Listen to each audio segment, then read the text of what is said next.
എല്ലാവർക്കും പുതിയൊരു വീഡിയോയിലേക്ക് സ്വാഗതം. സദ്യ രുചിയിൽ നിന്ന് 3 വിഭവങ്ങളാണ് കാണിക്കുന്നത്. ഓലൻ, അവിയൽ, സാമ്പാർ. ഇതൊക്കെ അവിടെ അമ്മയൊക്കെ വെക്കുന്ന രീതിയിലാണ് കാണിക്കുന്നത്. ആദ്യം തന്നെ ഓലനാണ് കാണിക്കുന്നത്. ഓലൻ ഇവിടെ ഒരു കഷ്ണം മത്തനാണ് എടുത്തിട്ടുള്ളത്. മത്തനും ഇളവനും ഒക്കെ എനിക്ക് എപ്പോഴും തൊലി കളയാനുള്ള എളുപ്പത്തിന് ഇതേപോലെയാണ് ആക്കാറുള്ളത്. ആദ്യം ഇങ്ങനെ മുറിച്ച് വെച്ചിട്ട് പിന്നെ തൊലി കളയും. അപ്പോൾ എളുപ്പത്തിൽ തന്നെ കഴിയും. എന്നിട്ട് പിന്നെ നമുക്ക് പാകത്തിനുള്ള കഷ്ണമാക്കി എടുക്കും. മത്തൻ കുമ്പളങ്ങ മാത്രമല്ല, മത്തനും ഇളവനും കൂടെ വെച്ചിട്ട് ഓലൻ ഉണ്ടാക്കാറുണ്ട് അവിടെയൊക്കെ. അപ്പോൾ ഇവിടെ ഇപ്പം മത്തൻ മാത്രമേ എടുക്കുന്നുള്ളൂ. ഓലൻ എപ്പോഴും ചതുര കഷ്ണങ്ങളായി അധികം കട്ടിയില്ലാണ്ടാണ് മുറിച്ചിടേണ്ടത്. കഷ്ണങ്ങളുടെ കൂടെ എരിവിന് ആവശ്യത്തിനനുസരിച്ചുള്ള പച്ചമുളകും കൂടെ ഇട്ടിട്ടുണ്ട്. ഓലന് പൊതുവെ എരിവ് കൂടുതലായിട്ട് ഉണ്ടാവാറില്ല. ഇവിടെ ഇപ്പം ഏകദേശം ഒരു തേങ്ങയുടെ 1-ാം പാലും 2-ാം പാലും എടുത്തു വെച്ചിട്ടുണ്ട്. കഷ്ണങ്ങളുടെ കൂടെ എടുത്തു വെച്ചിരിക്കുന്ന 2-ാം പാൽ ഒഴിച്ചു കൊടുക്കുക. അതിന്റെ കൂടെ തന്നെ നമ്മളിവിടെ വൻപയറും കൂടെ വേവിച്ചു വെക്കണം. ആ വൻപയറും കൂടെ ഇതിന്റെ കൂടെ ഇട്ടിട്ട് എല്ലാം കൂടെ ഒന്നിച്ച് നന്നായിട്ട് യോജിപ്പിച്ചെടുക്കാം. എന്നിട്ട് വേവിച്ചെടുക്കാം. ഇടയ്ക്ക് ഒന്ന് ഇളക്കി കൊടുക്കാം. കാരണം പിരിയേണ്ട ഒരവസ്ഥ വരണ്ട. 2-ാം പാൽ ഒഴിച്ചാൽ അധികം അങ്ങനെ പിരിയാറൊന്നുമില്ല. ഇൻ കേസ് പിരിയുന്നെന്ന് തോന്നുകയാണെങ്കിൽ അതൊന്ന് ഇളക്കി കൊടുത്താൽ മതി.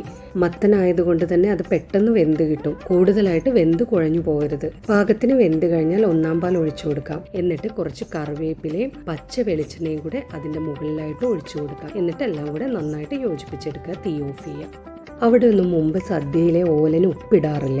ഉപ്പിടാത്തതിന്റെ കാരണം അവരോട് ചോദിച്ചപ്പോൾ പറഞ്ഞിരിക്കുന്നത് എന്താണെന്ന് വെച്ചാൽ, നമ്മൾ സദ്യയിൽ ഓരോ വിഭവങ്ങൾ ഉണ്ടാവുമല്ലോ. ഇപ്പൊ കൂട്ടുകറി ഒന്ന് എടുത്ത് രുചിച്ചു നോക്കി, അപ്പം അതിന്റെ ആ ഒരു സ്വാദ് വായിന്ന് പോവാൻ വേണ്ടിയിട്ട് ഓലനൊന്ന് എടുത്ത് വായിലാക്കുക. അങ്ങനെ അടുത്ത കറിയുടെ സ്വാദ് ഒന്ന് നോക്കുക. എന്നിട്ട് പിന്നെ ഒന്ന് ഓലൻ വായിലാക്കുക. അപ്പോൾ ഉപ്പിടാണ്ടാവുമ്പോഴാണ് അങ്ങനെ അടുത്തതിന്റെ ആയിട്ടുള്ള ആ ഒരു സ്വാദ് വായിൽ അറിയാന്നുള്ളതാണ് അവർ പറഞ്ഞു തന്നിട്ടുള്ളത്.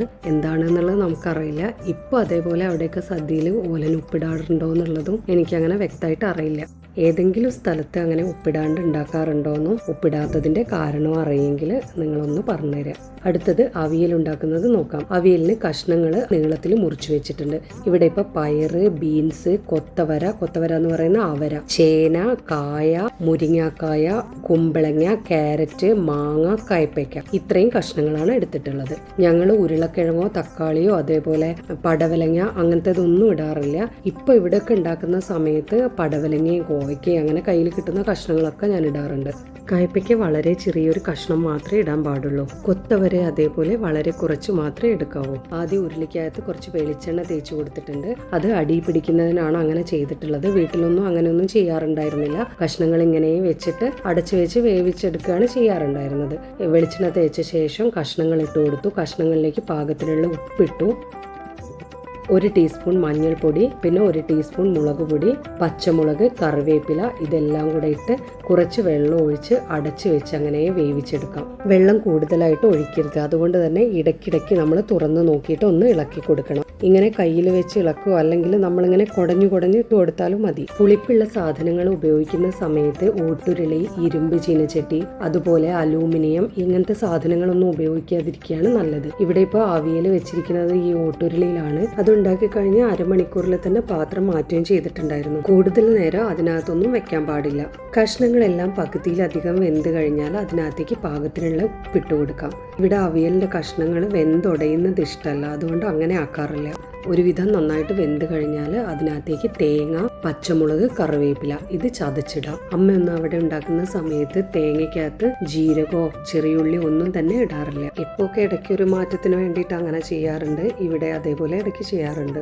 എല്ലാം കൂടെ നന്നായിട്ട് യോജിപ്പിച്ച ശേഷം തൈരും കൂടെ ഉടച്ചിട്ട് ചേർക്കാം. തേങ്ങ ചതയ്ക്കുന്ന സമയത്ത് തന്നെ അതിന്റെ കൂടെ തൈരും കൂടെ ചേർത്തിട്ട് അങ്ങനെ ഒന്നിച്ച് ഒഴിച്ചാലും മതി. എല്ലാം കൂടെ നന്നായിട്ട് യോജിപ്പിച്ച ശേഷം ഒന്നും കൂടെ ചൂടാക്കിയിട്ട് പച്ച വെളിച്ചെണ്ണയും കുറച്ച് ഒഴിക്കാം. കുറച്ച് കറിവേപ്പിലയും കൂടെ ഇട്ട് കൊടുത്തിട്ട് തീ ഓഫ് ചെയ്യാം. തൈര് ഒഴിച്ച ശേഷം പിന്നെ തിളപ്പിക്കരുത്.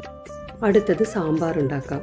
സാമ്പാർ ഉണ്ടാക്കാൻ വേണ്ടി സാമ്പാർ പരിപ്പ് അല്ലെങ്കിൽ തുവരപ്പരിപ്പ് എന്നൊക്കെ പറയില്ലോ, അത് എല്ലാവർക്കും അറിയുന്നതാണ്. എന്നാലും അതൊന്ന് പറയാണ്. അത് വേവിക്കാൻ വെച്ചിട്ടുണ്ട്. പിന്നെ ഇവിടെ കഷ്ണങ്ങൾ ഇതാ മുറിച്ച് വെച്ചിട്ടുണ്ട്. പുളി വെള്ളത്തിലിട്ട് വെച്ചിട്ടുണ്ട്. വെണ്ടയ്ക്ക, മുരിങ്ങാക്കായ, ക്യാരറ്റ്, തക്കാളി, വലിയുള്ളി, വഴുതനങ്ങ ഇതൊക്കെയാണ് ഇവിടെ എടുത്തിട്ടുള്ള കഷ്ണങ്ങൾ. ഒരു പാത്രത്തിൽ വെളിച്ചെണ്ണ ചൂടാക്കി അതിനകത്തേക്ക് 1.5 പിടിയോളം തേങ്ങ ഇട്ട് കൊടുക്കാം. 2 ടേബിൾ സ്പൂൺ മുഴുവനുള്ള മല്ലി, കുറച്ച് കടലപ്പരിപ്പ്, കുറച്ച് ഉഴുന്നുപരിപ്പ്, ഒരു നുള്ളി ജീരകം, ഒരു നുള്ളി ഉലുവ, കുറച്ച് കുരുമുളക്, ഒരു കഷ്ണം കായം, 1-2 ഉണക്കമുളക്, 2-3 വെളുത്തുള്ളി, കുറച്ച് കറിവേപ്പില, ഇതെല്ലാം കൂടെ തേങ്ങയിലേക്ക് ഇട്ട് കൊടുത്ത് തേങ്ങ നന്നായിട്ട് വറുത്തെടുക്കാം. ചെറിയ തീയിൽ വെച്ച് തേങ്ങ നന്നായി ചുവക്കനെ വറുത്തെടുക്കണം. മല്ലി, മുളക്, കായൊക്കെ ആദ്യം കുറച്ചിട്ട് കൊടുത്തിട്ട് പിന്നെ അവസാനം വീണ്ടും വേണം തോന്നുകയാണെങ്കിൽ ആ സമയത്ത് ഇട്ടാൽ മതി. നന്നായിട്ട് വറുത്തെടുത്തു കഴിഞ്ഞാൽ അത് പാത്രത്തിൽ നിന്ന് മാറ്റി കൊടുക്കാം. അതിലേക്ക് തന്നെ കുറച്ചുകൂടെ വെളിച്ചെണ്ണ ഒഴിച്ചിട്ട് വെണ്ടയ്ക്ക, വലിയുള്ളി ഇതൊക്കെ ഇട്ടിട്ടൊന്ന് വഴറ്റാം. വേവിച്ച് വെച്ച പരിപ്പ് നന്നായിട്ട് ഒന്നുകൂടെ ഉടച്ചെടുത്തിട്ട് അതിനകത്തേക്ക് മുരിങ്ങാക്കായ 1 ടീസ്പൂൺ മഞ്ഞൾപ്പൊടിയും കൂടെ ഇട്ടിട്ട് മുരിങ്ങാക്കായ വേവിച്ചെടുക്കാം. വെണ്ടയ്ക്കയും വലിയുള്ളിയും ഒന്ന് വഴന്ന് വരുന്ന സമയത്ത് അതിനകത്തേക്ക് വഴുതിന, ക്യാരറ്റും ചേർത്ത് കൊടുക്കാം. വഴുതിന ഒരുവിധം വാടി വന്ന ശേഷം അതിനകത്തേക്ക് മുറിച്ച് വെച്ചിരിക്കുന്ന തക്കാളി, കുറച്ച് കറിവേപ്പിലയും കൂടെ ഇട്ടിട്ട് ഒന്നുകൂടെ ഒന്ന് വഴറ്റി കൊടുക്കാം.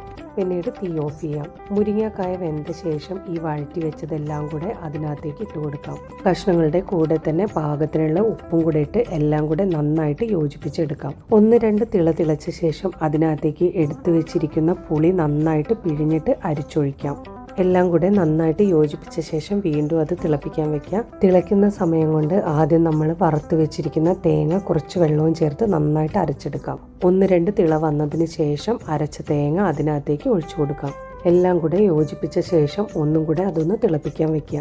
കാരണം ആ തേങ്ങയുടെ ആ ഒരു ചൊയൊക്കെ ഒന്ന് മാറിക്കിട്ടണം. അതുവരെ ഒന്ന് തിളപ്പിക്കാൻ വെക്കുക. മല്ലി, മുളക്, കായം, പുളി ഇതൊക്കെ വേണമെങ്കിൽ ഈ ഒരു സമയത്ത് ചേർത്ത് കൊടുക്കാം. തിളച്ച് എല്ലാം ഒന്ന് സെറ്റായ ശേഷം അതിനകത്തേക്ക് മല്ലിയിലയും കുറച്ച് കറിവേപ്പിലയും കൂടെ ഇട്ട് കൊടുക്കാം. വെളിച്ചെണ്ണ ചൂടാക്കി അതിനകത്തേക്ക് കടുക്, കറിവേപ്പില, ഉണക്കമുളകും കൂടെ ഇട്ടിട്ട് സാമ്പാറിലേക്ക് ഒഴിച്ചു കൊടുക്കാം. ഇനി നമുക്ക് അടുത്തൊരു വീഡിയോയിൽ കാണാം.